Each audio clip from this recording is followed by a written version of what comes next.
കനത്ത വേനലാണ് നമ്മൾ ചെടിക്ക് ഒഴിച്ചു കൊടുക്കുന്ന വെള്ളമെല്ലാം പെട്ടെന്ന് വലിഞ്ഞു പോകുന്ന ഒരു അവസ്ഥയാണല്ലേ.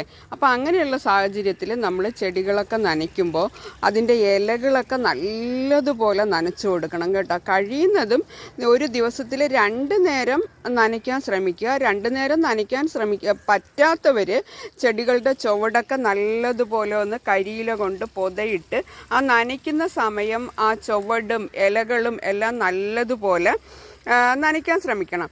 ഈ ഈർപ്പം കുറഞ്ഞിട്ട് ചെടികൾ വാടുന്ന ഒരു അവസ്ഥ വന്നു കഴിഞ്ഞാൽ പിന്നെ അതിൻ്റെ ഹെൽത്ത് കുറഞ്ഞിട്ട് നമുക്ക് കിട്ടുന്ന കായ്ഫലത്തിലും വ്യത്യാസം ഉണ്ടാകും കേട്ടോ. തീരെ വിളവ് കുറയും. അതുകൊണ്ട് മാക്സിമം 2 നേരം നനയ്ക്കാൻ ശ്രമിക്കുക. അപ്പോൾ എല്ലാവർക്കും അതിനുള്ളൊരു സാഹചര്യം ഉണ്ടാവണമെന്നില്ല. അപ്പോൾ അത് ചെയ്യാൻ കഴിയാത്തവർ ഞാൻ പറഞ്ഞതുപോലെ അതേ കണ്ടോ, പൊതയിട്ടിരിക്കുന്നത് കണ്ടോ, ഇതുപോലെ നല്ലതുപോലെ ഒന്ന് ചുവടൊക്കെ ഒന്ന് പൊതയിട്ട് ചോട്ടിലെ ഈർപ്പം നിയന്ത്രിക്കാൻ ശ്രമിക്കണം കേട്ടോ.